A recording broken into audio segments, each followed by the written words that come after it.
इंद्र भी चंद्र इंद्र की तरह एक भवतारी है क्या? सूर्य इंद्र यह शब्द किसने कहा? सूर्य इंद्र भगवान महावीर स्वामी जी ने नील्यावल्या सूत्र के तीसरे वर्ग पुष्पिका ना उपांक के पहले दूसरे अध्ययन में सूर्य इंद्र चंद्र इंद्र कहकर फरमाया है।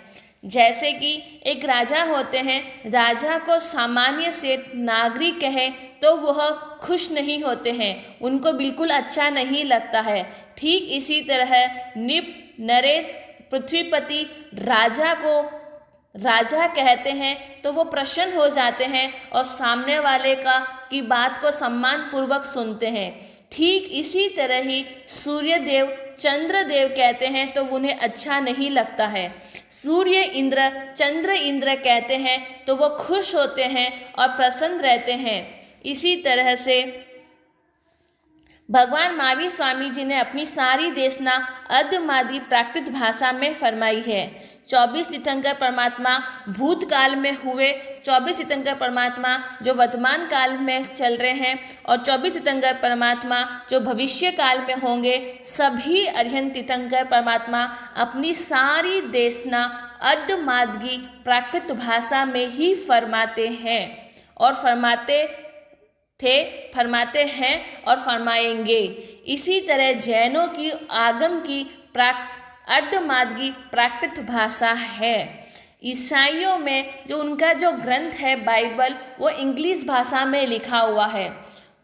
इस्लाम धर्म में जो उर्दू है, उर्दू में कुरान लिखा हुआ है, तो वो अपने बच्चों को बचपन से ही उनकी भाषा सिखा देते हैं ताकि वो उनके ग्रंथों के सिद्धांतों को जान सके, समझ सके और उनके सिद्धांतों पर चल सके। तो क्या हमारे जैनों की कोई भाषा नहीं है? हमारे जैनों की भी भाषा है, तो लेकिन इस भाषा पे कोई ध्यान नहीं दे रहे हैं। मैं आप सबसे यही अनुरोध करती हूँ, जैनों जागो, भगवान की वाणी को सीखो। अधमार्गी प्राकृत भाषा हर जैनियों को आनी चाहिए। हमारे भगवान ने ऐसा कोई विषय नहीं छोड़ा है जिस पर हमें नहीं समझाया हो।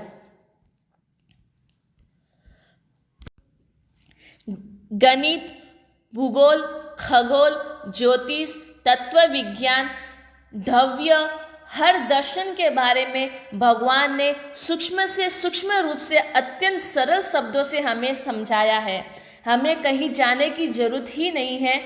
खुद के घर में अनमोल रत्न है, फिर भी बाहर ढूंढ रहे हैं। करोड़पति खरबपति बने हुए हैं, फिर भी कंगाल क्यों बन रहे हो?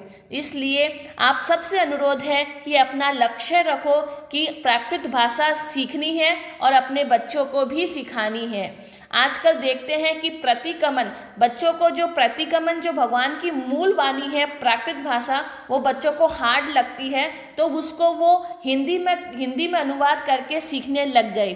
तो इसी तरह से करने लग गए तो भगवान की जो मूल भाषा है वो तो लोगों को आएगी नहीं और उससे थोड़े दूर से पीछे हटते चले जाएंगे।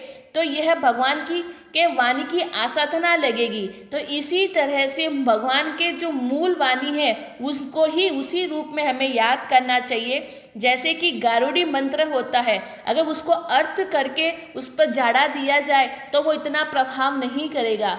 तो उसी तरह भगवान के जो मुखार बिन से जो वाणी निकली हुई है, उसी वाणी को हम अपने मुखार से बोलेंगे तो उसका प्रभाव अलग होता है और वह एक हमारा ऊर्जा और आभा मंडल हमारा सुरक्षित रहता है। भगवान की वाणी को सुनने के लिए देवता आते हैं। यहाँ तक कि आगम की जो वाणी है उसको राग सहित अगर गाथा में गाए जाए तो अभी भी देवता सुनने के लिए उपस्थित हो जाते हैं। अधमार्गी प्राकृत भाषा देवताओं को भी समझ में आती है और वह हम जब भगवान की मूल वाणी आगम को पढ़ते हैं तब हमारा एक एक अक्षर जो पढ़ते हैं उससे हमारे 1000 वर्षों के अशुभ कर्म क्षय होते हैं और शुभ कर्मों का बंध होता है। आगम को जब तक हाथ में लेते हैं, पढ़ते रहते हैं, तब तक पांचों इंद्रियां के सातावेदनीय कर्म का बंद होता है। तो सोचे कितना लाभ है, उससे क्यों वंचित हो रहे हैं। जैनियों जागो, प्राकृत अधमार्गी भाषा जो भगवान की मूल वाणी है उसको सीखने का लक्ष्य रखो। अब देखिए कि सूर्य इंद्र भी अपने विपुल अवधि ज्ञान से संपूर्ण जम्बू द्वीप को देखते हैं। भगवान महावीर स्वामी जी राजगृह नगरी में देशना दे रहे होते हैं, वह भी चंद्र इंद्र की तरह सूर्य इंद्र भी सपरिवार सहित भगवान के दर्शन करने के लिए जाऊं यह विचार करते हैं। विचार करके उनके चंद्र इंद्र की तरह ही अभियोगिक देव को बुलाते हैं, घंटा भजवाते हैं, सारी देवी देवताओं को वो सूचना देते हैं। इस तरह से अपने परिवार सहित यान विमान से भगवान के दर्शन करने के लिए गए। भगवान की देशना सुनी, नाटक दिखाते हैं और नाटक दिखाकर वापस अपने स्वस्थान पर चले जाते हैं। गौतम स्वामी जी पूछते हैं कि भगवान सूर्य इंद्र को इतनी रिद्धि दिव्यता द्युति कैसे प्राप्त हुई। भगवान फरमाते हैं कि हे गौतम, स्वावस्ती नगरी के कोष्टक उद्यान में उस काल से उस समय यानी अवसपनी काल के चौथे आरे के अंदर पुरुषा दानीय अरिहंत पार्श्व प्रभु जी पधारे। यानी पार्श्वनाथ भगवान विचरण करते करते स्वावस्था नगरी में पधारते हैं। जनता सारी धर्म देशना सुनने के लिए गई। उस नगर में सुप्रतिष्ठ गातापति रहता है, वह भी भगवान के दर्शन करने के लिए जाते हैं और भगवान की देशना सुनते हैं। भगवान की देशना को सुनकर वो भी हर्षित होते हैं और उनको वैराग्य उत्पन्न हो जाता है, संसार से उदासीन हो जाते हैं और वह भी अंजित गातापति की तरह दीक्षा अंगीकार कर कर गुप्त ब्रह्मचारी अनगार बन जाते हैं। सुप्रतिष्ठित अनगार 11 अंक का अध्ययन किया, खूब तपस्या की और बहुत वर्षों तक संयम तप से आत्मा को भावित करते हुए अर्धमासिक सलेखना करके 30 भक्तों का छेदन कर अंत समय में संयम की विराधना के कारण यानी अंत समय में पिछले दोष अतिचारों का आलोचन प्रतिक्रमण नहीं करते हैं, इस कारण से विराधक बन जाते हैं। तो यहाँ पर सुप्रतिष्ठित अनघार भी संयम की विराधना के कारण वह सूर्य विमान में सूर्य के रूप में उत्पन्न हुए। 1000 वर्ष अधिक एक पल्योपम आयुष्य पूरा करके महाविदह क्षेत्र में जन्म लेकर वापस संयम आराधक बनकर सिद्ध बुद्ध मुक्त होंगे। इस तरह से चंद्र इंद्र सूर्य इंद्र दोनों एक भवतारी हैं। भगवान ने दोनों का पूर्व भव के बारे में बताया है।